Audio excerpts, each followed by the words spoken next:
ఓం నమో భగవతే వాసుదేవాయ, శ్రీరామాయ నమః.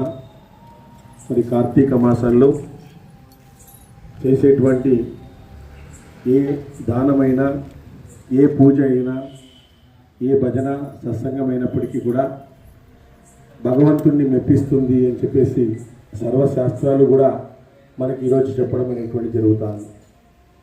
ఇక్కడ 5వ అధ్యాయంలో, కార్తీక పురాణంలోని 5వ అధ్యాయంలో వన సమారాధన మహత్యాన్ని చెప్తాను. వన సమారాధన అనేటువంటిది ఎందుకు చేయాలి, కార్తీక వన సమారాధన ఎందుకు చేయాలి అని చెప్పేసి ఆ వశిష్ఠుడు జనక మహారాజుతో చెప్తున్నాడు. భజన భోజనం కార్తీక మాసం గొప్పదని ఎలా అని వర్ణించను. ఎందుకంటే భగవద్గీతను చదవడం వల్ల కలిగే పుణ్యం ఇంత అంత వర్ణించి చెప్పడానికి అలవి కాదు. అది కాకపోయినా ఒక శ్లోకమైనా వారి చదివిన వారి అదృష్టాన్ని నేను వర్ణించలేను అంటాడు. ఒక్క శ్లోకం చదివినా చాలంట. భగవద్గీతలో ఒక్క శ్లోకం చదివినా చదువుతా. ఒకసారి చెప్పండి, అట్లయితే చదువుతాం మనం కూడా. క్లభ్యం మస్మగమాపార్థం, క్లభ్యం మస్మగమాపార్థం, క్లభ్యం మస్మగమాపార్థం ఏతత్ ఉపపద్యతే క్లభ్యం మస్మగమాపార్థం.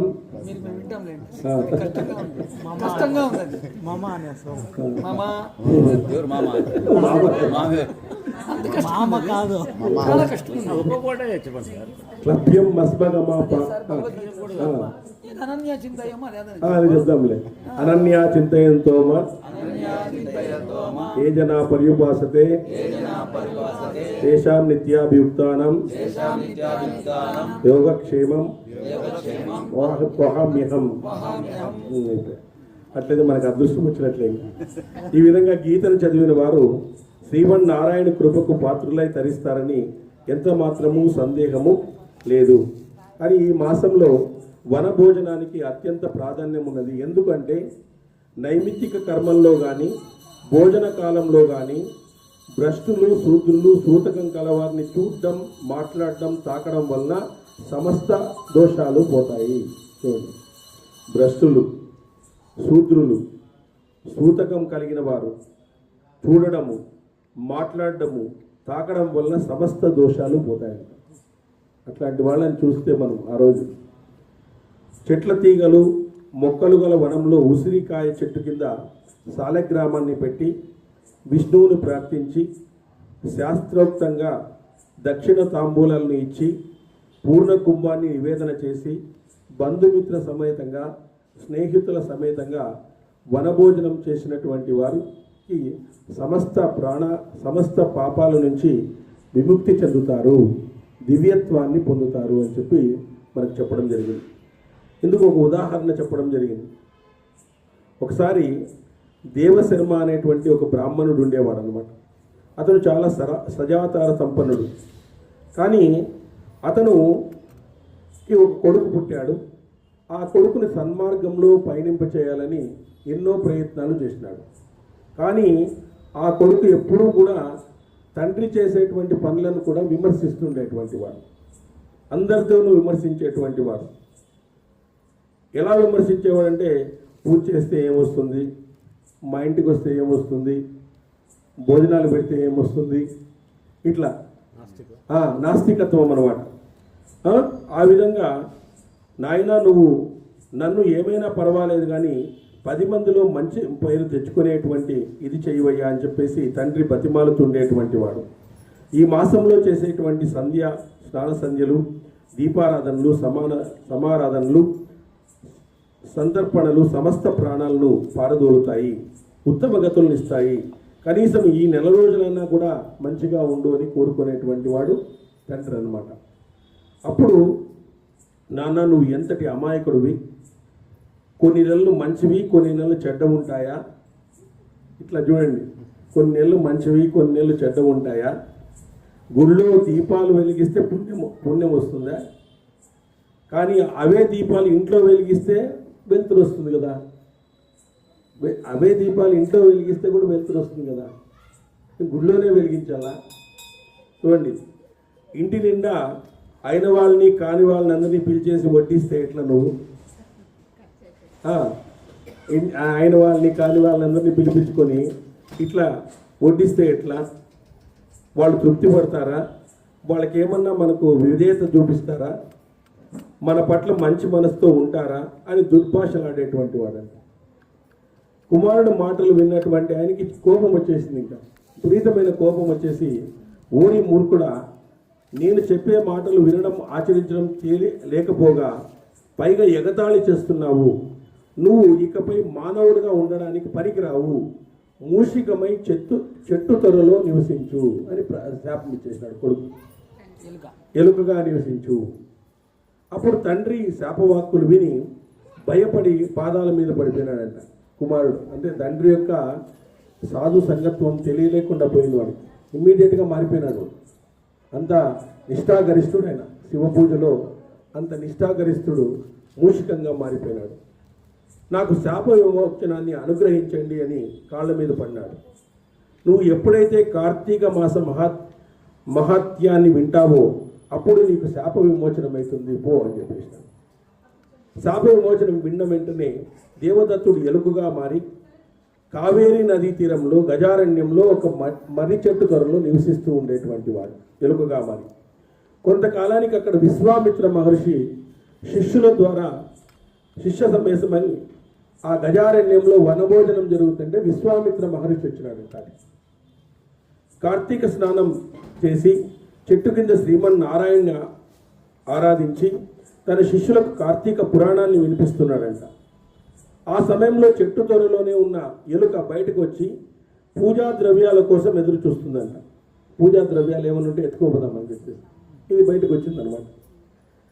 అప్పుడు ఆ దారిలో పోతున్న కిరాతకుడు విశ్వామిత్రుణ్ణి అతని శిష్యులను చూసి ఎవరో దారిని పోయే బాటసారులు అనుకొని వారి వద్ద ధనాన్ని అపహరించాలని కోరికతో వాళ్ళ దగ్గరికి వచ్చాడు. కానీ మహర్షి అతని శిష్యులను చూసిన తర్వాత ఆ కిరాతకుడి మనసు మారిపోయింది. ఎవరో కిరాతకుడు వీళ్ళతో ఏదైనా ఉంటుందేమో అని చెప్పేసి వచ్చినాడు. కానీ ఆ కిరాతకుడి మనసే మారిపోయిందంట వాళ్ళ ముఖం చూసేదాన్ని. ఇప్పుడు మనకు వాల్మీకి మహర్షి కూడా సప్త ఋషులు వస్తూనే ఆయన మనసే మారిపోయింది అనమాట. సప్త ఋషుల దర్శనం అయితే వాళ్ళ మనసే మారిపోయింది. ఎందుకంటే వాళ్ళు నిష్ణాతులైనటువంటి వ్యక్తులు వాళ్ళు. ఎందుకంటే వాళ్ళలో ఒక దోషం కూడా ఉండదు, కొంతమందిలో ఒక దోషం కూడా ఉండదు. వాళ్ళు శాస్త్రం చెప్పినట్లు, భగవంతుడు చెప్పినట్లు, గురువు చెప్పినట్లు నడుచుకుంటూనే ఉంటారు వాళ్ళు. అందువల్లే వాళ్ళకి శాప అనుగ్రహ శక్తి ఉంటుంది. ఎందుకంటే వాళ్ళలో ఎటువంటి ప్రాపంచికమైనటువంటి విషయాలు వాళ్ళు ఉండవు. శాస్త్రం ఎలా చెప్పిందో అలాగే నడుస్తుంటారు వాళ్ళు. వేరే రకంగా ఒప్పుకోరు కూడా వాళ్ళు ఒక్కరోజు కూడా ఆ విధంగా ఉండలేరు అనమాట. అంటే ఆ విధంగా ఉండడం వల్లే వాళ్ళకి అంత శక్తి వచ్చి ఉంటుంది. ఆ బ్రహ్మచర్యాన్ని పాటించడము, లేదా సాధువర్తనాన్ని కలిగి ఉండడము, ఈ విధమైనటువంటి అనేక లక్షణాల వల్ల వాళ్ళు ఏమనుకుంటే అది జరిగిపోతుంది అనమాట. ఖచ్చితంగా జరుగుతుంది. ఎందుకంటే వాళ్ళకి ప్రకృతి సహకరిస్తుంది అనమాట. ప్రకృతి అంటే అమ్మవారు. ప్రకృతి ఎప్పుడు సహకరిస్తుందంటే నీకు సత్వ రజో తమో గుణాలను నీ మీదకి తోస్తుంది అనమాట. చూస్తాం వీడు ఎట్లా నిలబడతాడు అని చెప్పేసి. నీకు రజోగుణం ఉందనుకోండి, రజోగుణం అంటే లేజినెస్, అనాసక్తిగా ఉండడం, నిద్ర ఎక్కువ పోవడం, వీళ్ళుంటారు. ఈ రజోగుణం నుంచి సత్వగుణంలోకి రావాలి, రజోగుణానికి రావాలి, రజోగుణం నుంచి తమో గుణానికి రావాలి. కాబట్టి మనం ప్రయాణం చేయాలి. ఆ విధంగా ప్రయాణం చేసే వరకు ప్రకృతి నిన్ను అనుగ్రహించదన్నమాట. ప్రకృతికి మాత ఎవరు? అమ్మవారే. అమ్మవారు పరీక్షిస్తుంది నిన్ను. ఆ మూడు గుణాలకు అతీతంగా నువ్వు నిలబడాల, సాక్షిభూతంగా నిలబడాల.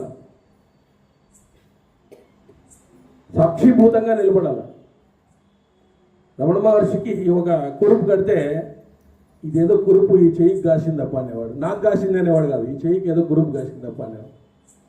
అంటే సాక్షిభూతంగా చూస్తాడు అనమాట. అని నాకు గాయమైంది అనిలే, ఈ చెయ్యికి ఏదో అయిందా, కురుపు కాసింది ఏదో అనేవాడంట ఆయన. అంటే అంత శరీరాన్ని వేరుగా చూసేటువంటి వాళ్ళంతా కూడా అని చెప్పేటువంటి వాడు. కాబట్టి ఆ విధంగా అమ్మవారు మనకు పరీక్ష పెడుతుంది. మనకి మాయ అనేటువంటి దాన్ని ప్రయోగిస్తుంది. ఆ మాయ అనేటువంటి ప్రయోగం చేసి వీడు నిలబడతాడా లేదా అని చెప్పేసి పరీక్ష చేస్తుంది అనమాట. ఆ పరీక్ష చేసిన తర్వాతనే నువ్వు నిలబడినావు అనుకో, అయిపోయింది. నువ్వు నిలబడితే అయిపోయాయి అనమాట. ఆ విధంగా చేస్తుంది అనమాట. కాబట్టి ఇక్కడ కూడా అంతే. అతను చెప్పినటువంటిదంతా కూడా ఆ కిరాతకుడు విశ్వామిత్రుని యొక్క ముఖము చూస్తూనే, వాళ్ళ శిష్యుల ముఖము, ఆయన ముఖమే కాదు, శిష్యుల ముఖం చూస్తూనే ఆయన కిరాతకునికి మనసు మారిపోయింది. సంస్కారవంతమైన మహర్షికి నమస్కరించినారు. విశ్వామిత్రుడుతో మీరు ఎవరు? మిమ్మల్ని చూడగానే నాలో క్రూరత్వం తొలగిపోయింది. ఇంత నేను గజ దొంగనయ్యా, నేను ఎంతోమంది దోచుకుంటా ఉన్నాను, మరి నాకు ఆనందం కలుగుతుంది. మీరు ఏ దేవుణ్ణి ఆరాధిస్తున్నారో చెప్తే నేను కూడా ఆ దేవుణ్ణి ఆరాధిస్తాను అని చెప్పి అన్నాడంట. నేను విశ్వామిత్రుణ్ణి, వీళ్ళంతా నా శిష్యులయ్యా. ఇది కార్తీక మాసము. ఈ నెలలో చేసే పనులన్నీ పుణ్యప్రదాలు అవుతాయి. నదిలో స్నానం చేసి విష్ణుమూర్తిని ఆరాధించి వనభోజనం చేసే వాళ్లకు పుణ్యగతులు కలుగుతాయి. ఆ కారణంగానే నీకు జ్ఞానోదయమైంది. నువ్వు మహర్షిని సందర్శించినావు కాబట్టి నీలో పాపం అంతా కూడా పోయింది. ఆ విధంగా ఆ కారణంగా నీకు జ్ఞానోదయమైంది కనుక నువ్వు కార్తీక వ్రతాన్ని ఆచరించు, నువ్వు జీవన్ముక్తుడైతావు అంటూనే విశ్వామిత్రుడు కార్తీక పురాణాన్ని విన్నాడు. తర్వాత ఆ చెట్టు తొడలో ఉండేటువంటి ఎలక కూడా వినిందంత. ఇదంతా కూర్చొని బయట కూర్చొని ఆ ఎలుక వింటూనే బ్రాహ్మణ బాలునిగా మారిపోయిందంట. ఆ ఎలుక అంతా కూడా బ్రాహ్మణ బాలునిగా మారిపోయి మహర్షికి నమస్కరించి ఆయన అనుమతి తీసుకుని తండ్రి దగ్గరకు వెళ్ళాడు. కిరాతకుడు ఆ పిల్లవాడు ఇద్దరు కూడా వెళ్ళి ఆ విధంగా కార్తీక మాసం చేసి వాళ్ళందరూ కూడా శివ సాయుధ్యాన్ని పొందినారు. కిరాతకుడు పొందినాడు, ఆ పిల్లవాడు కూడా పొందినాడు. అందువల్లే మనము అన్నాన్ని నిందించకూడదు. అన్నం పరబ్రహ్మ స్వరూపము. అన్నము మనము కార్తీక మాసంలో వాళ్ళకి ఏది పెట్టేది, అన్నము వీళ్ళకి ఏది పెట్టేదని అంటుంటారు కొంతమంది. కాబట్టి అన్నం పరబ్రహ్మ స్వరూపము. కాబట్టి అన్నాన్ని మనము నిందించకూడదు. ఎప్పుడు కూడా అది లేకుండానే పోతుంది అనమాట. ఆ విధంగా నిందించకూడదు అని చెప్పేసి ఈ కథ మనకు తెలియజేస్తుంది.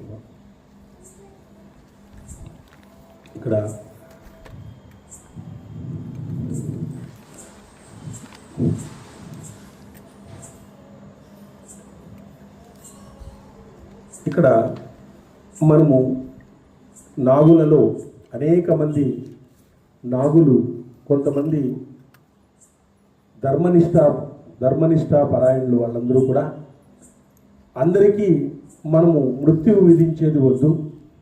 ఈ విధంగా జగత్కారుని వివాహాన్ని చేసి మనము ఆస్తికుడు అనేటువంటి అతను వచ్చి ఈ జనమేజయుని యజ్ఞాన్ని ఆపుతాడు. ఈ దుష్ట బుద్ధి కలిగినటువంటి విష సర్పాలన్నీ కూడా అందులో పడిపోతాయి. ధర్మపరాయణ కలిగినటువంటి సర్పాలన్నీ కూడా బయటకు వస్తాయి. ధర్మాన్ని ఎవరైతే చేస్తారో వాళ్ళకి ఎప్పుడూ హాని కలగదు. కాబట్టి హాని కలిగించకుండా మనం చేస్తాము అని చెప్పేసి ఆ విధంగా జగత్కారుడు వాసుకి అన్వేషణ జరుగుతుందన్నమాట. వాళ్ళెవరు అనేది మనకు తెలుసు. వాళ్ళ అన్వేషణ జరగడానికి ఇక్కడ పూనుకోవడం అనేటువంటి జరుగుతుంది. వీళ్ళందరూ కూడా ఉగ్రసేనుడు చెప్తున్నాడు, బ్రాహ్మణోత్తమ ఏకపత్నుడు మాటలు విని సర్పాలన్నీ కూడా సంతోషించినాయంట. ఏకపత్రుని యొక్క మాటలు విని, అయ్యా మీకు అందరికీ ఏమీ అపాయం లేదు, మీలో దుష్టబుద్ధి కలిగినటువంటి వాళ్ళకి, విషము కలిగినటువంటి వాళ్ళకి, కఠోర బుద్ధి కలిగినటువంటి వాళ్ళకి మాత్రమే యజ్ఞంలో పడిపోతాయి. ధర్మపరాయణత్వం కలిగినటువంటి వాళ్ళకి ఎవరికి కూడా సందేహం లేదు, మీరు అందరూ బతుకుతారు, మీరేమీ భయపడొద్దండి అని చెప్పేసి ఆ విధంగా ఏకపత్నుడు చెప్తాడనమాట. ఆనాటి నుంచి వాసుకి తన సోదరి జగత్కారుని చాలా జాగ్రత్తగా చూసుకుంటూ ఎంతో ఆనందంగా ఉంటున్నాడు. ఇప్పుడు జగత్కారుడు ఎక్కడున్నాడో వాళ్ళకి తెలియదు. ఇంకా కొంతకాలం గడిచింది. దేవతలు రాక్షసులు అమృతం కోసం సముద్రాన్ని మద్దించినారు. అప్పుడు మందర పర్వతాన్ని కవంగా చేసుకుని బలాఢ్యుడు వాస్తుకి తాడుగా ఉపయోగించుకున్నారు. అమృతం కోసం తలపెట్టిన మందర కార్యం పూర్తి అయ్యాక దేవతలు వాసుకిని వెంట పెట్టుకుని బ్రహ్మదేవుని దగ్గరికి వెళ్ళి ఆయనతో ఇలా అన్నారు, భగవాన్, ఈ వాసుకి తల్లి ఇచ్చిన శాపం మిక్కిలి భయపడుతున్నాము, చాలా పరితపిస్తున్నాము. ఈ వాసుకి హృదయంలో ఉన్న బాధను మీరే తొలగించాలి. ఇతర సోదరులకు బంధువులకు హితము కోరేవాడు మాతృశాపానికి చాలా వేదన చెందుతున్నాడు అని పలికినారు వీళ్ళంతా. ఈ నాగరాజు మన అందరికీ సహాయపడుతూ మన మేలు కోరేటువంటి వాడు. మీరు అనుగ్రహించి ఇతని మనస్తాపాన్ని పోగొట్టండి అని బ్రహ్మగారిని అడిగినారు. బ్రహ్మ చెప్తున్నాడు, దేవతలారా, ఏకపత్నుడు వాసుకి సమక్షంలో పూర్వం ఏమి చెప్పాడో అది సత్యం. నా ప్రేరణ వల్లనే ఏకపత్నుడు చెప్పాడు ఆ రోజు. అన్ని నాగులకు కూడా అపాయం అనేటువంటిది లేదు. కాబట్టి ఆ విధంగా ఏకపత్నుడు వాసుకి మొదలైన వారితో కద్రువ శాపం ప్రతీకారం గురించి పూర్వం చెప్పినట్లే జరుగుతుంది. ఈ నాగరాజు సమయం వచ్చినప్పుడు తనే స్వయంగా దానికి అనుగుణంగా ప్రవర్తిస్తాడు. పాపాత్ములు మాత్రమే జనమే చేయని సర్పయాగంలో మరణిస్తారు. ధర్మాత్ములంతా పుణ్యాత్ములుగా ఉంటారు, ధర్మాత్ములంతా సురక్షితంగా ఉంటారు అని చెప్పేసి ఆ విధంగా చెప్పడం జరిగింది. జగత్కారుడు అనేటువంటి బ్రాహ్మణుడు జన్మించి అతడు ఉగ్రమైన తపస్సు చేస్తున్నాడు. వాసుకి సమయానుకూలంగా తన సోదరి జగత్కారుని అతనికి సమర్పించాలి. దేవతలారా, ఏకపత్రుడు చెప్పిన మాటలన్నీ సర్పాలకు హితకరాలే. అతని మాట ప్రకారం జరిగే తీరుతుంది, దానికి వ్యతిరేకంగా ఏమీ జరగదు. బ్రహ్మదేవుడు ఆ మాటల్ని వాసుకి విని చాలా ఆనందించి తన సోదరుడికి చెప్పినాడు. సోదరుడు జగత్కార మహర్షికి ఇచ్చి వివాహం చేయడానికి ప్రయత్నం జరగాలి. జగత్కారిని కనుక్కోవడానికి సర్పాలని ఆదేశించినాడు. ఆయన ఎక్కడున్నాడో కనుక్కోండి. ఆయన వాళ్ళ యొక్క తండ్రులంతా కూడా పుణ్యగతులు కావాలని చెప్పేసి మా వంశంలో ఎవడు పెళ్లి చేసుకోలేదు కాబట్టి వాళ్ళు తలకిందులుగా వేలాడుతూ ఉంటాడు. అప్పుడు జగత్కారుడు వీళ్ళని చూశాడు. ఏమయ్యా ఇలా తలకిందుగా వేలాడుతున్నాడంటే, మా కుటుంబంలో ఒక మూర్ఖుడు ఉన్నాడు, వాడు ఇంతవరకు పెళ్లి చేసుకోలేదు, వాడి నుంచే మాకు ఇదంతా జరుగుతూ ఉంది అని చెప్పేసి వాళ్ళు అన్నారు. ఆ మూర్ఖుడు నేనేనయ్యా అని చెప్పినాడు. మీరు కాదు, ఆ మూర్ఖుడు నేనే. కానీ నేను నా పేరు కలిగినటువంటి అమ్మాయి దొరికితేనే నేను పెళ్లి చేసుకుంటాను అన్నాడు. పెళ్ళైతే చేసుకుంటాను, నా పేరు ఉండే అమ్మాయే ఉండాలి. ఆ విధంగా చెప్పడం అనేటువంటి జరిగిందనమాట. సో ఈ విధంగా జగత్కారుడు ఎప్పుడు వివాహం చేసుకునదలిచాడో ఆ వెంటనే మాకు తెలియచేయండి అని సర్పాలందరినీ కూడా వాసుకి ఆదేశించినాడు. చూడండి ఎక్కడెక్కడ ఉన్నాడో, ఈయన ఎక్కడ పోయినాడో అని చెప్పేసి. అప్పుడు సౌనకాది మహర్షులు ఉగ్రసేనుని అడుగుతున్నారు, సూతనందన, మీరు జగత్కారు మహర్షి గురించి ఇంతకు ముందే చెప్పారు కదా, ఆ మహర్షి యొక్క మహత్యాన్ని వినాలని ఉంది. జగత్కారుని అనే పేరు ఎందుకు వచ్చింది, అసలు ఆ పదానికి అర్థం ఏమిటి అని వాళ్ళని అడిగారనమాట. సౌదీ చెప్పాడు, జరా శబ్దానికి క్షీణత్వము అని, కారు శబ్దానికి భయంకరము అని అర్థం. అతని శరీరం భయంకరంగా కృషించడం చేత జగత్కారుడు అనేటువంటి పేరు కలిగింది. అతని శరీరము కృషించిపోతుందన్నమాట. కానీ గాలిని భోంచేయడము, ఈ విధంగా తపస్సులో ఉండడం వల్ల అతని శరీరం కృషించిపోతా ఉంది. ఆ మహర్షి తీవ్రమైన తపస్సు చేసి తన శరీరాన్ని భయంకరంగా కృషింపజేసుకున్నాడు. అందుచేత అతడు జగత్కారుడయ్యాడు. వాసుకి ఆ సోదరి కూడా అదే విధంగా ఉండడం చేత ఆమెకు కూడా జగత్కారు అనేటువంటి పేరు పెట్టాడు. ఈమె కూడా ధ్యానము తపస్సు చేస్తా ఉందన్నమాట. కానీ ఇక్కడ ఆయన కోరుకున్నది మంచిదే, జగత్కారు కావాలని చెప్పేసి. భర్తకు తగిన ఇల్లాలు కావాలని కోరుకుంటాం మనం. భర్తకు తగిన ఇల్లాలు భర్త పాపం చెప్పించినాడు, నా పేరే ఉండల్లా అంటే ఈ విధంగానే కృషించిపోయి ఉంటుంది, ఆమె తపస్సు చేసి కృషించిపోయి ఉంటుంది, అలాంటి ఆమెనే పెళ్లి చేసుకుందామని చెప్పేసి ఆ విధంగా అనుకునేటువంటి వాళ్ళు ఆ కాలంలో. నెక్స్ట్ ఇప్పుడు ఎట్లా ఉండంటే, నేను బాగాలేకున్నా నా భార్య బాగుండాలనే వాళ్ళు, అట్లా కోరికలు ఎక్కువైపోయినాయి అన్నమాట.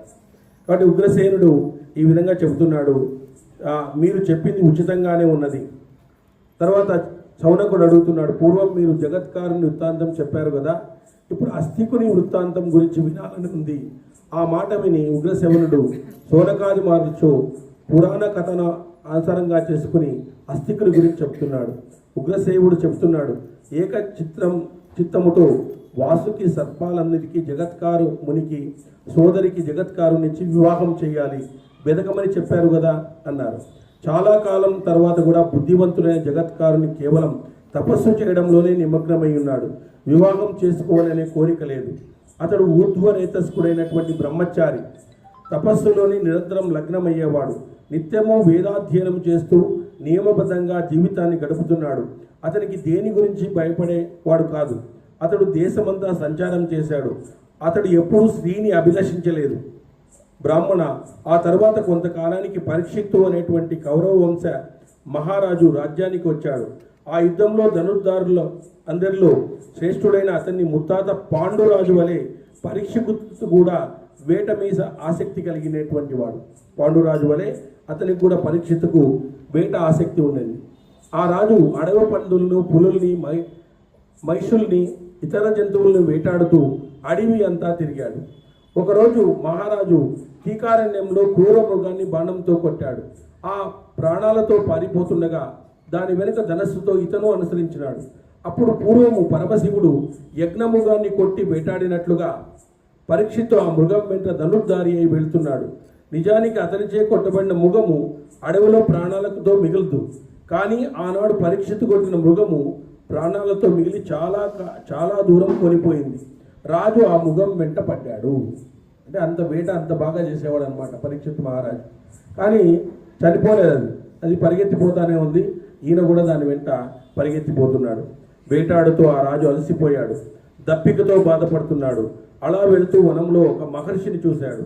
ఆవు దూడలు పాలు తాగేటప్పుడు గాలి వలన వాని నోటి నుంచి ఎగిరి వచ్చే నురుగలే ఆ మునికి ఆహారం.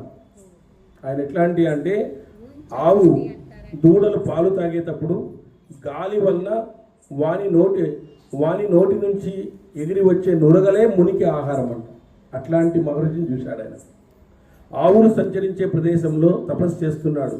వేగంగా అతని దగ్గరికి వచ్చాడు పరీక్షిత్ మహారాజు. వేగంగా అతని దగ్గరికి వచ్చాడు. శమీక మహర్షులు ఆకలి దప్పులతో ఉన్న ఆ రాజు మునీశ్వరుని ప్రశ్నించాడు. బ్రాహ్మణోత్తమ, నేను అభిమన్యుని కుమారుణ్ణి. నా పేరు పరీక్షిత్తు. ఈ అడవిలో ఒక మృగాన్ని బాణంతో కొట్టాను. అది పారిపోయింది. ఆ మృగాన్ని చూశారా అని అడిగినాడు. ఆ మృగం ఇట్లా పోయింది చూశారా? ఆ మహర్షి మౌనవ్రతుడు కాబట్టి రాజుకు సమాధానం లభించలేదు. ఆయన మౌనంగా ఉన్నాడు. తపస్సులో ధ్యానంగా ఉన్నాడు. శమీక మహర్షులు అని చెప్తారు. ముని సమాధానం చెప్పకపోవడం చేత పరీక్షిత్తుకు కోపం వచ్చేసింది. కోపం వచ్చి ఆ వింటి కొమ్ముతో అక్కడున్న మృత సర్పాన్ని ముని కంఠానికి తగిలించినాడు. అక్కడ ఒక చనిపోయినటువంటి పాము ఉంటే దాన్ని మెడలోకి వేసేసినాడు. మెడలోకి వేసేసి ముని అతన్ని ఉపేక్షించినాడు. ముని రాజుతో మంచి కానీ చెడు కానీ ఏమీ మాట్లాడలేదు. అలాగే ఉన్న మునిని చూసి రాజు కోపం విడిచి చాలా బాధపడ్డాడు. మళ్ళీ ముని అలాగే ఉండడం చూసినాడు. ఏమైనా పాము వేసినప్పటికీ కూడా ఏమీ చలనం లేదు, అంత గంభీరంగా ఉన్నాడే, అంత చిరునవ్వులు చిందిస్తూ ఉన్నాడే అని చెప్పేసి చాలా బాధపడినాడు. రాజు నగరానికి వెళ్ళిపోయినాడు. ఋషి మాత్రం అలాగే ఉండిపోయినాడు. రాజధర్మాన్ని చక్కగా అనుసరిస్తూ పరిపాలిస్తున్న పరీక్షిత్ మహారాజు తనకు ఆ విధంగా అవమానం కలిగిన క్షమాశీలుడై ముని సహించాడే, కానీ ఏమాత్రమూ నిందించలేదు కదా. నేను ఎంత అవమానం చేశాను ఆయనకి. చనిపోయినటువంటి పామును అనవసరంగా వేశాను కదా. ఆయన తపస్సులో ఉంటే ఆయన నీళ్ళు అడగడం అది పొరపాటే ఒక రకంగా చెప్పాలంటే. కాబట్టి అతను ఈ అవమానాన్ని భరించినాడు కదా. చూడండి ఎంత గొప్ప శక్తి ఉండాలి వాళ్ళకి. భరతవర్ష శిరోమణి రాజశ్రేష్ఠుడైనటువంటి పరీక్షిత్తు ధర్మపరమైనటువంటి ఆ మునీశ్వరుని గురించి తెలియకపోవడం చేత ఆ విధంగా అవమానించినాడు. ఆ మునీశ్వరుని గురించి ఆయనకు తెలియడం లేదు, అందుకే మనం అవమానిస్తూ ఉంటాం.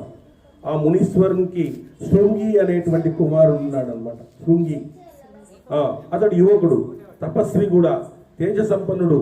ఆ ముని కుమారుడు మహావ్రతుడు. అతనిది అధికమైన కోపము. అతనికి కోపం ఎక్కువ, ఆ పిల్లవాడికి కోపం ఎక్కువ. అతన్ని శాంతింపచేయడం కూడా కష్టమే కోపం వస్తాయి. ఇతడు చాలా కాలం తన మనసులో ఇంద్రియాలను నిగ్రహించుకుంటూ సమస్త ప్రాణకోటి హితాన్ని ఆచరిస్తున్నాడు. అతడు గురుకులంలో తన ఆచార్య దేవుణ్ణి సేవిస్తూ ఉన్నాడు. ఆ రోజు శృంగి ఆచార్యుని అనుమతితో ఇంటికి బయలుదేరాడు. మార్గ మధ్యంలో తన మిత్రుడైన కృతుడిని కలిసినాడు. అతడు శృంగిని కలిసి నవ్వుతూ అతని తండ్రికి జరిగిన అవమానాన్ని చెప్పినాడు.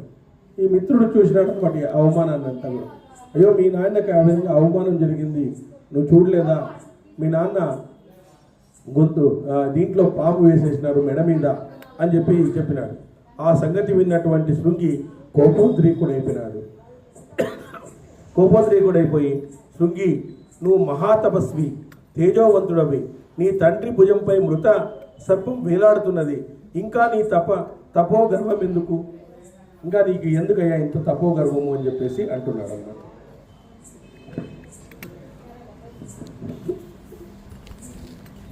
సిద్ధులు, బ్రహ్మవేత్తలు, తాపసులైనటువంటి మా వంటి ఋషులు కుమారులు ఇదే మాట్లాడుకుంటుంటే నువ్వు మౌనంగా ఉండు.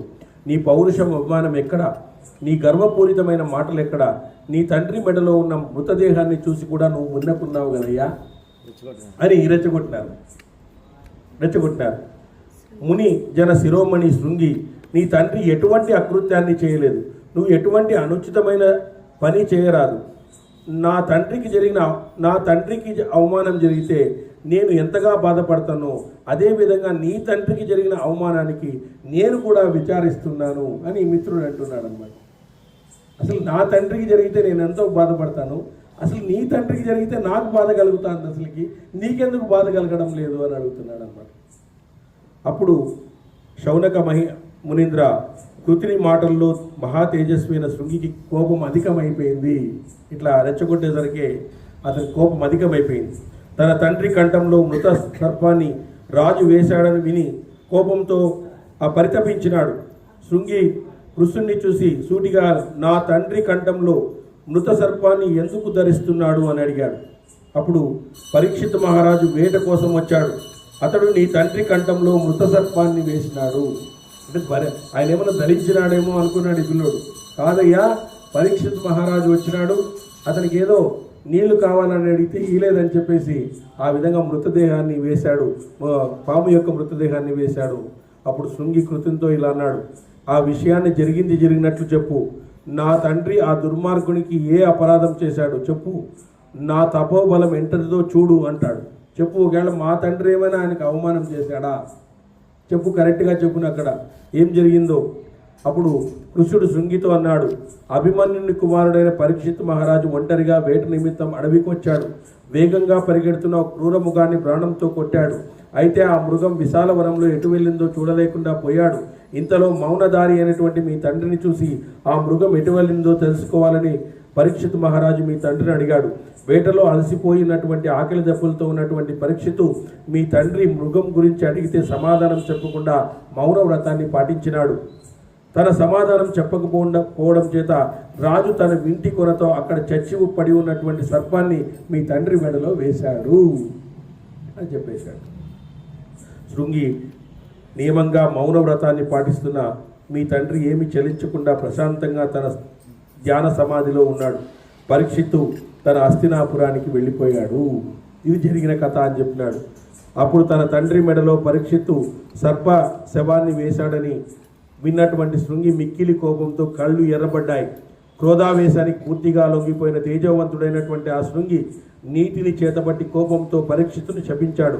శృంగి ఇలా అన్నాడు, మౌనవ్రతధారి ప్రశాంతంగా తపస్సు చేసుకుంటున్న వృద్ధులైన నా తండ్రి మెడలో మృత సర్పాన్ని వేసి విప్రులను అవమానించిన వాడు, కురు వంశానికి మచ్చ తెచ్చినటువంటి వాడు, దుర్మార్గుడైనటువంటి ఆ పరీక్షిత్తు నా శాప వచనంతో ప్రేరేపింపబడుతున్నటువంటి 7 రోజుల్లో తక్షకుడు అనేటువంటి సర్పము చేత విషదగ్ధుడై యమపురికి వెళ్ళుగాక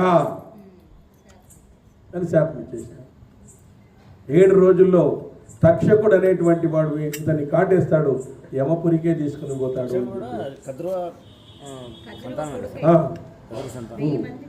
1000 మంది కదా. సో ఈ విధంగా ఉగ్రసేనుడు ఈ విధంగా శపించి శృంగి కోపంతో ఆ సర్ప శవాన్ని మోస్తున్న తన దగ్గరికి వెళ్ళాడు. మెడలో పాముతో ఉన్న తండ్రిని చూసి శృంగి మరలా కోపం తెచ్చుకున్నాడు. మరలా కోపం తెచ్చుకొని శృంగికి కంట్లు వెంట నీళ్లు గిరిగిరా తిరిగాయి. తండ్రితో ఇలా అన్నాడు, తండ్రి, మీకు ఆ దుర్మార్గుడు చేసిన అవమానం చూశారా? ఆ పరీక్షితుని నేను శపించాను. ఆ రాజుకు నా శాపం తగలనిదే 7వ రోజున అతను తక్షణం యమపురికి పంపుతాడు. ఆ మాటలు విన్న తండ్రి కోపోద్రేకుడై కొడుకుతో ఇట్లా అన్నాడు. ఈయన కోపోద్రేకుడు అయిపోయాడు శాపం ఇచ్చిన దానికి. కుమారా, నువ్వు పరీక్షిత్ మహారాజుకు శాపం ఇవ్వడం నాకు ఇష్టం లేదు, నువ్వు అలా ఇవ్వకూడదు. ఇది తాపసుల ధర్మం కూడా కాదు, ఇది తాపసుల ధర్మం కాదు. మనందరము ఆ మహారాజు ఏలుబడిలో ఉన్నాం. ఇదంతా కూడా మహారాజు అడవి, మహారాజుకు సంబంధించిందే. అతని ద్వారా మనకు రక్షణ కలుగుతున్నది.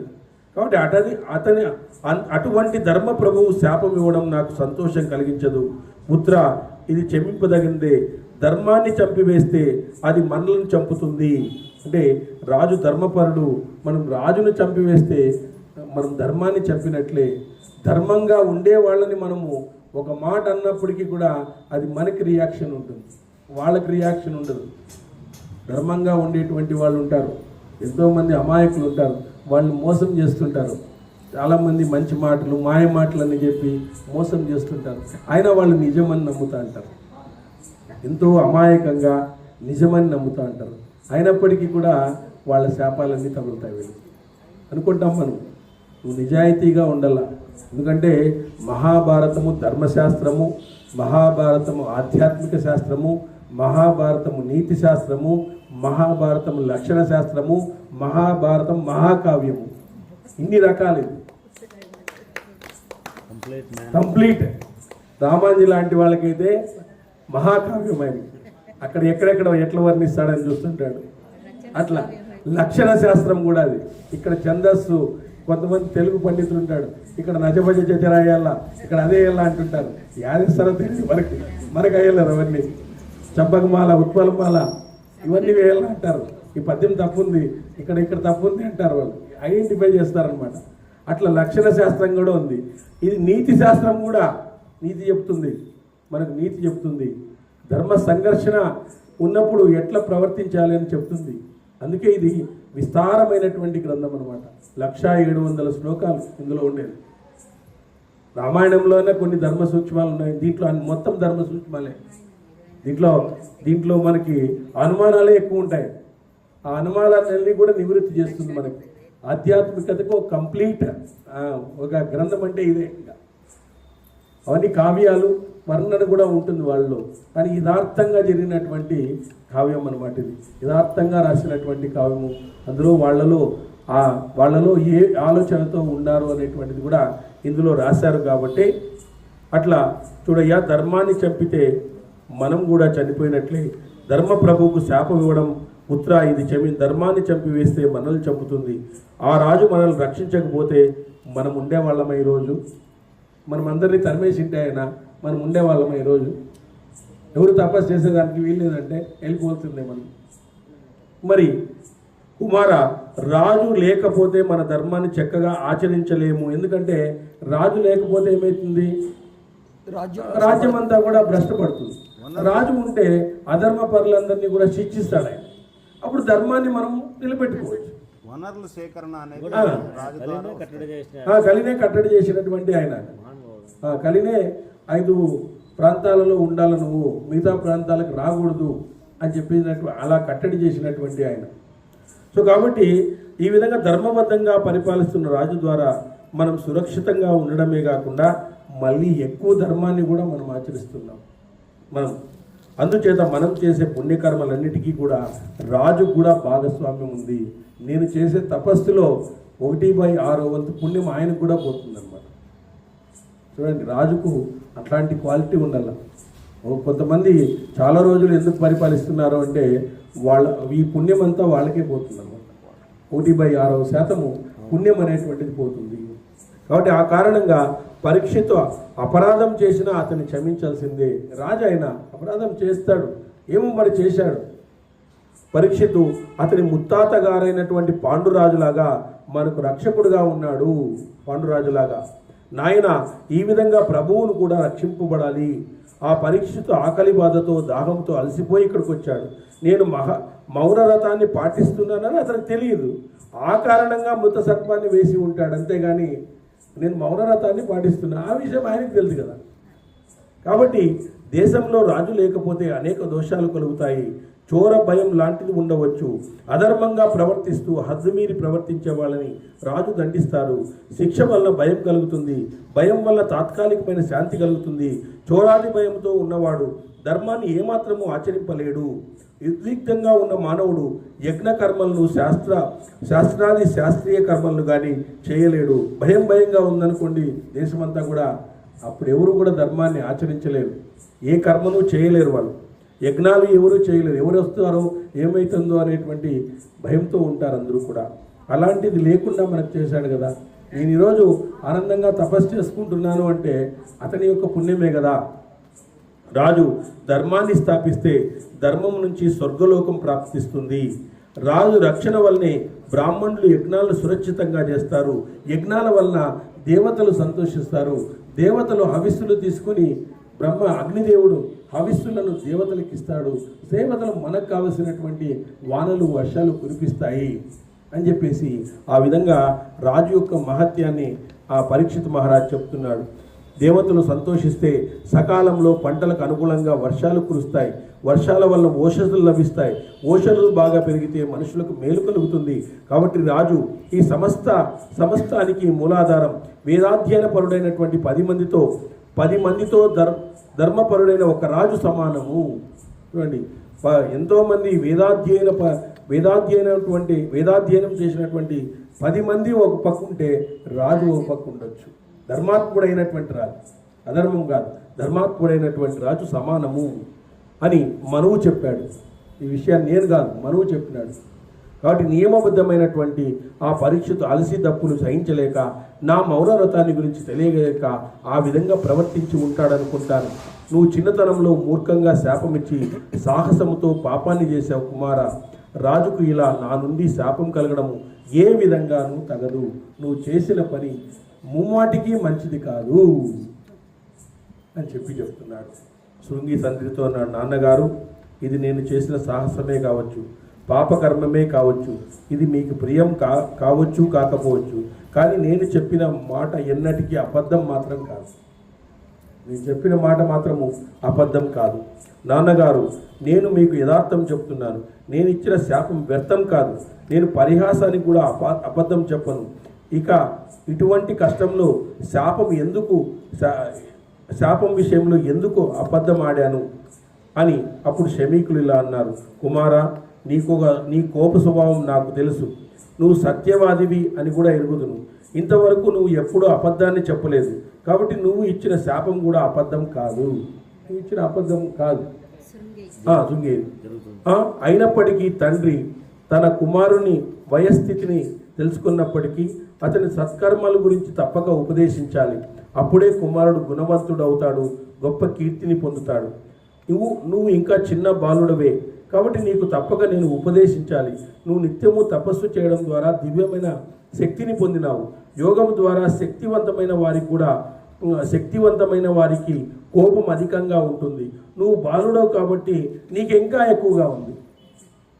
యోగం ద్వారా సాధించినటువంటి వాళ్ళ కోపం ఎక్కువగా ఉంటుంది. ఇప్పుడు దుర్వాస మహర్షి, ఆయనకు విపరీతమైన కోపం. విశ్వామిత్రుడు, వీళ్ళందరూ కూడా ముక్కు మీద కోపం వాళ్ళకి. ఆ విధంగా ఉండేటువంటి వాళ్ళు. నువ్వు నా పుత్రుడివి, బాలత్వం ఉంది, పైగా నీలో సాహసం ఉంది. అందుకే నీకు హితబోధ చేయాలనుకుంటున్నాను. నువ్వు శమం పొందు. అడవిలో కందమూల పదాలు ఆహారంగా తీసుకుని క్రోధాన్ని చంపుకొని సంచరించు. ఎన్నడూ ధర్మాన్ని విడవకు. చూడండి, ఒక తండ్రి కొడుకు చెప్పాల్సిన మాట. కొడుకుకు చెప్పినాడు, నీకు కోపం అధికంగా ఉంది, అది నువ్వు తగ్గించుకో అని ఆ తండ్రి చెప్తున్నాడు. కందమూలాలను భరించయ్యా, శమము దమము అంతరేంద్రియ నిగ్రహాన్ని పాటించు, కోపం రాకుండా చూసుకో. ఇప్పుడు కాలంలో అయితే నేను తిట్టొచ్చిన నువ్వు కూడా తిట్టరా వాళ్ళని అంటాడు. ఇప్పుడు కాలంలో అయితే కొట్లాడి జరిగింది అనుకో, ఏం నాన్న అంటే నువ్వు కూడా తిట్టరా పోరా ఫస్ట్, మళ్ళీ చెప్తానంటాడు. ఇట్లా తయారైనారు. అసలు తండ్రి ఎంత మంచి మాట చెప్తున్నాడు. పిల్లలకి చెప్పాల్సిన మాటలు ఇవి. కోపంగా ఉండొద్దు, కందమూలాలు తీసుకో, క్రోధాన్ని చంపుకొని సంచరించు, ధర్మాన్ని విడిచొద్దు అని ఒక మహాయోగి వాడు, శృంగి అనేటువంటి వాడు యోగి. ఆయన ఆ యోగికి కూడా చెప్తున్నాడు అన్నమాట. చూడండి, కోపము ధర్మాన్ని హరింపజేస్తుంది, యతీశ్వరులకు కూడా దుఃఖం కలిగిస్తుంది. అందుచేత ధర్మరహితుల అభిష్టం నెరవేరదు. కోపం వలన నువ్వు ఎంత ధర్మంగా ఉన్నా నీ అభిష్టం నెరవేరదు. నీ అభిష్టం ఏది నెరవేరదు.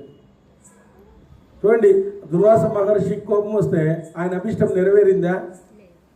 ఏకాదశి వ్రతాన్ని చేయడానికి ఆయన దగ్గరికి పోతే ఆయన సుదర్శన చక్రం ఆయన మీదకి వచ్చింది. అంబరీషుని దగ్గరికి పోయి ఈయన నేను రాకుండా నేను భోజనం చేసినావా, ఎంత ఇది నీకు అసలుకి అని చెప్పేసి ఇచ్చేస్తే ఆయన నీళ్ళు తాగినాడని చెప్పేసి నువ్వు ఏకాదశి వ్రతాన్ని ద్వాసి పారాయణాన్ని వరణాన్ని ముగించినావు కదా, నీకు సుదర్శన చక్రం ఇడుస్తానంటే అది ఆయన మీదకే పోయింది. మళ్ళీ అందరి దగ్గరికి పోయి పడుకున్నాడు ఆయన. ఈశ్వరుని దగ్గరికి పోయినాడు, బ్రహ్మ దగ్గరికి పోయినాడు, విష్ణువు దగ్గరికి పోతే ఆయుధం నాదే అయినా నా చేతుల్లో లేదయ్యా అని చెప్పినాడు ఆయన. ఆయుధం నాదే అయినా నా చేతుల్లో లేదు, ఇప్పుడు నువ్వు ఆయన్నే శరణు వేడిపోయామని అయితే నేనేం చేయలేనని చెప్పి నేనేం చేయలేను దాన్ని. ఆ విధంగా ఉంటుందన్నమాట భగవంతుని యొక్క ఇది. కాబట్టి క్రోధం అనేటువంటిది మనకు క్షమించే యతీశ్వరులకు శమమే సిద్ధినిస్తుంది. ఈ లోకంలో క్షమాగుణం కలవారిది. ఈ లోకం ఎవరిది అంటే క్షమాగుణం కలవారిది ఈ లోకం అంట. కరెక్ట్గా చెప్పినాడు. ఈ కలియుగం ఎవరిది అంటే క్షమాగుణం కలిగినటువంటి వానికి, అంటే ఓపిక పట్టు, ఓర్పు సహనంగా ఉండు. నీకు ఏది రావాలో అది వచ్చేస్తుంది. నువ్వేమీ ఇది కావద్దు. క్షమాగుణం కలిగి ఉండు. ఏదేదో విపరీతంగా చేసేసి అది చేసేది ఇది చేసేది అది కావాలి, నీకు రానే రాదు. ఎన్నన్నా చేసుకో, నువ్వు ఎన్నన్నా చేసుకో, నీ కర్మఫలంలో ఉంటేనే వస్తుంది అది.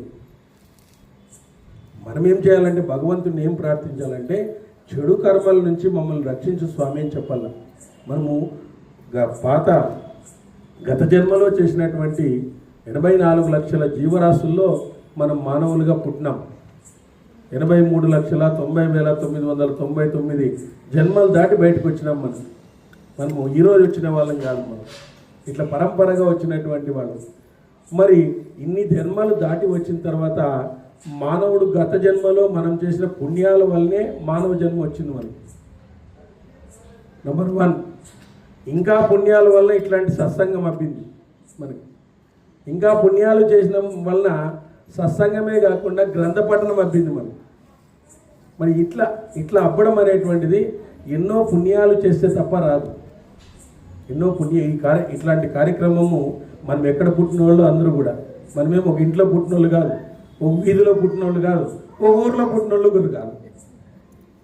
చెప్పండి, హిందూపురంలో పుట్టినామా? నేను ఎక్కడ పుట్టలే హిందూపురంలో, ఎక్కడెక్కడో పుట్టిన వాళ్ళం. మనందరినీ కూడా భగవంతుడు కలిపినాడంటే ఆయనకి మన మీద ఇష్టం అనమాట. వీళ్ళందరినీ కలిపి ఒక మంచి కార్యక్రమం చూపించాలా. కొన్ని కోట్ల మందిలో కొంతమందే నన్ను తెలుసుకుంటారు అర్జున అంటాడు. అందరూ తెలుసుకోలేరయ్యా, అట్లా తెలుసుకున్న వాళ్ళు కూడా అందులో కొంతమందే నన్ను చేరుతాడు అంటాడు. అందుకే ఇట్లా నేను ఊరికే కాదు. కాబట్టి కొన్ని కోట్ల మందిలో నన్ను కొంతమంది తెలుసుకుంటారు అని చెప్తాడు, భగవద్గీతలో చెప్తాడు. అంటే కొన్ని కోట్ల మంది ఉన్నాము, కానీ కొంతమంది భగవంతుని వైపు, భగవంతుని పుష్పాలుగా మారుతాం మనం. కాబట్టి ఆ విధంగా అనుకుంటుంది. ఒక పువ్వు చూడండి, దాదాపుగా 3 గంటల్లో అది వాడిపోతుంది. అది అనుకుంటుందంట రోజు నేను భగవంతుని పాదాల దగ్గర ఉండాలా అనుకుంటుందంట. 3 గంటలు ఉన్నటువంటి పుష్పానికి అంత గొప్ప లక్ష్యం ఉందే. 3 గంటలు ఉండేటువంటి పుష్పానికి ఇంత గొప్ప లక్ష్యం ఉంది. 70 ఏళ్ళ 80 ఏళ్ళలో బతుకుతాం మనం. ఆయన మనకు ఒక లక్ష్యం లేదు ఇప్పుడు వరకు. 3 గంటల్లో వాడిపోయే పుష్పానికి నేను శవం దగ్గరికి పోకూడదు, అవి శవం దగ్గరికి పోతుంది, ఎక్కడికి పోతుందో తెలియదు అని ఆరేసిట్టారు ఆడ. ఎవడు చచ్చిపోతే ఎవడు ఎత్తిపోతాడో తెలియదు. అది అనుకుంటుందంట నేను భగవంతుని పాదాలు చేరాలి ఈరోజు అని అనుకుంటుందంట. మరి అట్లాంటివి కొన్నే చేరుతాయి భగవంతుని పాదాలకి. మరి మనకు 70 ఏళ్ళు 80 ఏళ్ళు ఇచ్చినాడు. వీలైతే 100 సంవత్సరాలు కూడా బతకొచ్చు కొంతమంది. 120 సంవత్సరాలు మంది యాక్చువల్గా ఆయుష్ 120 సంవత్సరాలు బతకొచ్చు మానవుడు. అకార్డింగ్ టు ధర్మశాస్త్రం ప్రకారము 120 రోజులు, 120 ఇయర్స్ అన్నమాట. మన ఆలోచనలు, మన వ్యాధులు, మన ఆహార అలవాట్ల వలన మనం తగ్గించుకుంటా ఉన్నాం అనుకోండి, అది వేరే విషయం. కాబట్టి ఆ విధంగా 3 గంటలు ఉండేటువంటి పుష్పానికి అంత గొప్ప లక్ష్యం ఉందిగా, కానీ మనము చాలా రోజులు ఉండేటువంటి వాళ్ళకి ఎందుకు గొప్ప లక్ష్యం లేదు? మనం భగవంతుని చేరుకుందాము, భగవంతుని పాదాలను కడుగుదాము, భగవంతుని పాదాలని సాక్షాత్కరింపజేసుకుందాము అనేటువంటి ఇది మనకి ఏ రోజు రావడం లేదు. కాబట్టి ఆ విధంగా ఇక్కడ నువ్వు ఇంద్రియ నిగ్రహాన్ని పాటిస్తూ క్షమాశీలుడుగా ఉండు.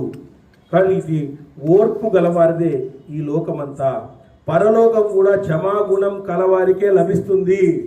చూడండి, నీకు పరలోకం లభించాలంటే ఎవరైతే క్షమాగుణం కలిగి ఉంటాడో వానికి లభిస్తుంది. అన్నీ అవే.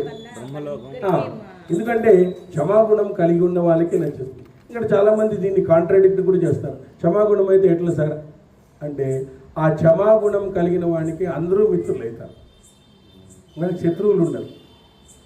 ధర్మం ఏం చెప్తుందంటే, నీకు ఎవరైనా బాధ కలిగిస్తే నువ్వు ఆ బాధను వేరే వాళ్ళకి కలిగించొద్దని. నీకు బాధ కలిగిస్తే కదా వాళ్ళు నీకు ఇది చేసేది. కాబట్టి అంటే విశ్వభావన ఉంటుంది వారిలో. క్షమాగుణం కలిగి ఉంటాడు, విశ్వభావన కలిగి ఉంటాడు. వాళ్ళలో వేరే ఉండొచ్చు, కానీ విశ్వభావన వీళ్ళలోనే ఉంటుంది అన్నమాట. కాబట్టి ఆ విశ్వభావన కలిగి ఉండల్లా. కాబట్టి క్షమాగుణం కలిగవారిదే ఈ లోకమంతా, పరలోకం కూడా క్షమాగుణం కలివారికే లభిస్తుంది. కాబట్టి నువ్వు ఎప్పుడూ ఇంద్రియ నిగ్రహాన్ని పాటిస్తూ క్రమశీలుడుగా ఉండు. ఓర్పు గలవాడు బ్రహ్మ సాహిత్యం గల లోకాలు పొందగలుగుతాడు. ఓర్పు ఎవరికైతే ఉంటుందో వాడు బ్రహ్మ లోకాన్నే పొందుతాడు. ఇప్పుడు ఎంత నిష్కర్షగా చెప్తాను, ఈ గుణం ఉండాలా అని చెప్పి చెప్తాను. మనం నా మనసు ప్రశాంతంగా చేయదగిన అతిథి అనిపిస్తుంది. కుమార, రాజు దగ్గర ఎవరినైనా పంపుతాను.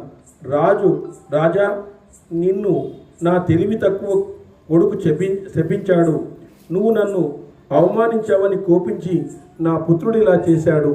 జితేంద్రుడైన శమీక మహర్షులు దయాళువై సచ్చీలుడై తన శిష్యుడు గౌరవముఖుడు అనేవాడిని రాజు దగ్గరికి పంపించినాడు. మావాడు తెలివి తక్కువ కలిగినటువంటి వాడు ఇలా శాపించినాడు అని రాజుకు ఒకసారి చెప్పిరాపో. ఎందుకంటే ఆయన పరిహారం ఎందుకో సో చెప్పిరాపో అని చెప్పి. అప్పుడు రాజు మొదటగా రాజును కుశల ప్రశ్నలు అడుగు. ఫస్ట్ పోతూనే శాపించినాడంట అని అడుగుతూ మళ్ళీ ఆయన ముందే కూపంతో ఉంటాడు. కాబట్టి కుశల ప్రశ్నలు అడుగు. చూడండి ఎట్లా మొదలు చేయాలని చెప్పినాడు. ఆ తర్వాత శాపానికి కారణాన్ని చెప్పు, ఎందుకు ఇచ్చినాడని. ఆ తర్వాత కుమారుడిచ్చిన శాపాన్ని తెలియజేయి. ఆ తర్వాత తక్షకుడి నుంచి తప్పించుకునే ఉపాయాన్ని ఆలోచించమని చెప్పు. ఎంత నీట్గా చెప్పినాడు ఆయన. ఫస్ట్ కుశల ప్రశ్నలు అడుగు, తర్వాత శాపం ఎందుకు ఇచ్చినారు అని కారణం చెప్పు, తర్వాత శమీక మహర్షి కుమారుడు ఇచ్చినటువంటి శాపాన్ని తెలియజేసిన తర్వాత ఎట్లు తప్పించుకోవాలో చెప్పు. ఇవన్నీ చెప్పినాను అని గౌరవ ముఖుడు అనేటువంటి ఒక శిష్యుడిని శమీక మహర్షులు పరీక్షిత్ మహారాజు దగ్గరికి పంపించినారు అన్నమాట.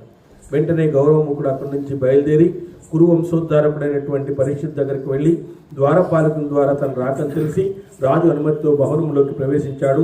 మహారాజు గౌరవముఖుని సగౌరవంగా సత్కరించాడు. మంత్రుల సన్నిధానంలో గౌరవముఖుడు శ్రమ లేకుండా పరీక్షిత్తుకు శమీక మహర్షి చెప్పిన సందేశాన్ని అంతా కూడా పూసకొచ్చినట్లు చెప్పేశాడు. అంతా చెప్పేశాడు ఆయన. ఎట్లా చెప్పమన్నాడు అలా చెప్పేశాడు. గౌరవముఖుడు ఇలా అన్నాడు, రాజేంద్ర, తమ రాజ్యంలో శమీకుడు అనే పరమ ధార్మికుడైనటువంటి మహర్షి ఉంటున్నాడు. ఆ మహర్షి తపస్సంపన్నుడు, జితేంద్రియుడు, మనోనిగ్రహం కలవాడు, మహాముని, పరమ శాంతచిత్తుడు. మహారాజా మౌనవ్రతాన్ని ఆచరిస్తూ తపస్సు చేసుకుంటూ ఉంటే మీరు కంటాన మీద వింటి కొనతో ఒక మృత సర్పాన్ని వేశారు. అయినా ఆ మహర్షి శాంత స్వభావుడు, శ్రమశీలుడు కాబట్టి తిరస్కారాన్ని సహించాడు, క్షమించాడు.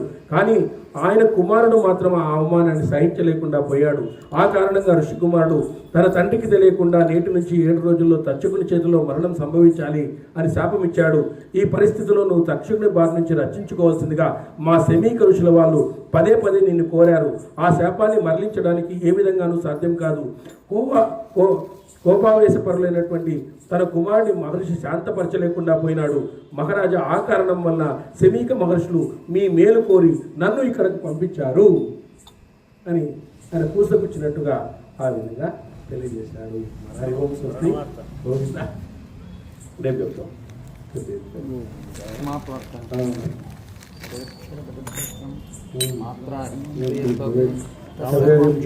దేవ నారాయణ నమోస్తుతే. రామచంద్రాయ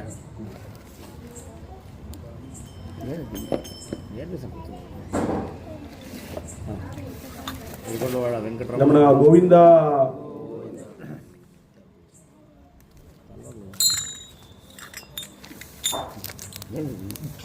రామచంద్ర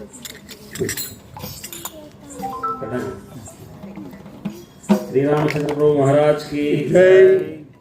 रामचंद्राय जनक राजा मनोहराय मामकाभीष्टदाय मंगलम। रामचंद्राय जनक राजा मनोहराय मामकाभीष्टदाय मंगलम। कौशलेशाय मंदासदास पोषणाय रामचंद्राय जनक राजा मनोहराय मामकाभीष्टदाय मंगलम। कौशलेशाय मंदहासदास पोषणाय वासवादि मंगलम। रामचंद्राय जनक राजा मनोहराय मामकाभीष्टदाय मंगलम। चारु कुंकुमोपेत चंदनादि चर्चिताय